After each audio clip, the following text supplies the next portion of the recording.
Well, tube. This quote that I'm about ready to read has spoilers in it, so if you haven't read this story before, there's a link down below where you can go read it for free. Come back, and then it won't be a spoiler. Also, I'm reading this from a script. I've been trying to step up my game a little bit, so bear with me. I am new to the whole scripting thing. I'm going to read words wrong. I already know it because I thought I recorded this once, but I forgot to hit record. So I did the entire video. We're doing this again. She had spoiled his life, first by living and then by dying. He hated the fact that she finished with him rather than he with her. He could not forgive her. Forgive her? She was dead. He felt somehow that, after all, the dead did not care if he forgave them or not. I mean, they're dead. They wouldn't care, right? Hello, BookTube. Today we are here with Freedom by Nella Larsen. I'm reading in this awesome Everyman's Library edition. The cover's over there. If you'd like to own your own copy, you can use my affiliate link to bookshop.org. If you use it to purchase this book or any book, you get an awesome book no extra cost yourself. I get a small commission. It's a great way to support the channel. However, you don't have to do it, like I said, because it's in the public domain. And there's a link down below if you want to read it for free. Go read it. I'm telling you right now, go read it. You can also support the channel by liking, sharing, subscribing, all that jazz. And finally, there's timestamps down below if you'd like to skip around in the video. Before we get into the story, let's talk about the brilliant mind behind it. Nella Larsen, born 1891 in Chicago to a Danish mother and a West Indian father. Larsen's mixed heritage shaped much of her literary voice. She lived through a time when questions of race, class, and identity were at the forefront and center, and she didn't shy away from them in her writing. Larsen was more than just a novelist. She was also a nurse, a librarian. Her two novels, Quicksand and Passing, which were more novellas than novels. Passing is more of a short story. Earned her acclaim during the Harlem Renaissance, but she later faded from the public eye. What's fascinating is that she became the first black woman to receive the Guggenheim Fellowship in 1930. A huge achievement, especially for someone whose literary output was relatively small. Her work has been a major revival in the recent decades, especially as scholars and readers revisit her stories through the lens of race and identity. About Freedom by Nella Larsen. It's a short story first published in Young's magazine in January 1926 under the pseudonym Allen Semitic. It explores a man's emotional awakening and desire to escape from a suffocating marriage. In this introspective tale, the protagonist, recently away from home, settled a deceased friend's affairs, experiences a jarring realization he no longer loves his wife. What he once perceived as her beauty and charm now feels like a deceptive veneer masking a shallow parasitic nature. The story follows his internal monologue as he walks through the city, dissecting his delusionment and contemplating the peace that might come from leaving her.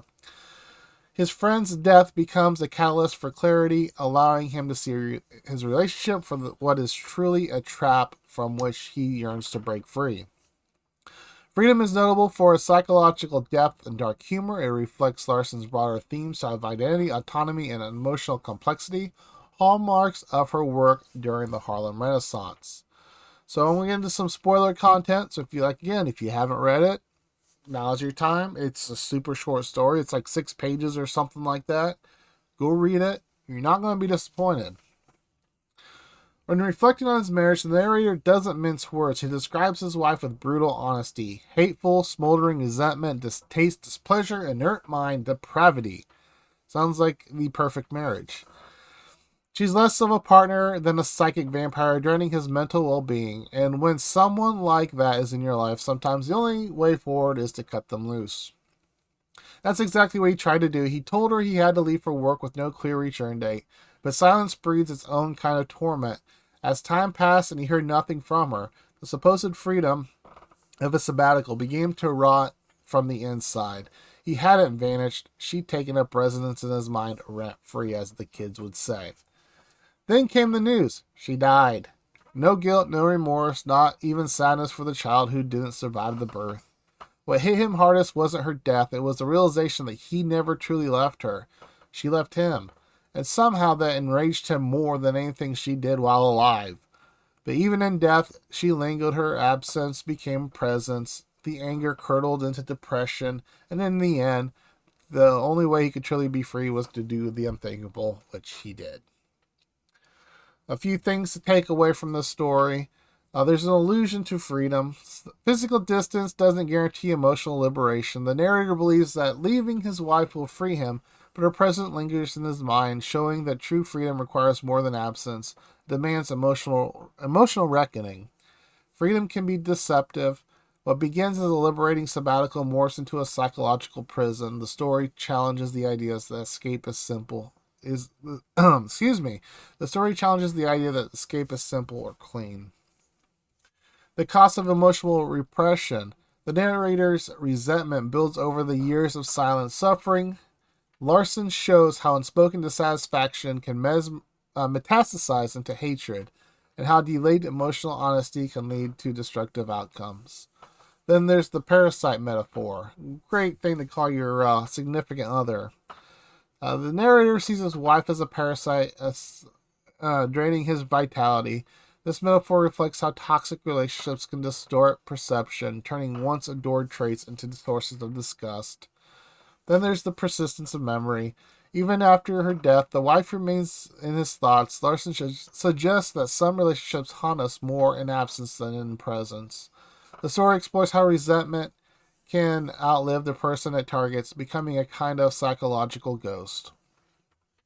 Or, if you want to do the Buddhist thing where, hatred or resentment and that sort of a thing is like a poison that, you're only poisoning yourself with it. The other person isn't taking that poison. A lot of times they don't even know that you have these feelings towards them. So all you're doing is hurting yourself.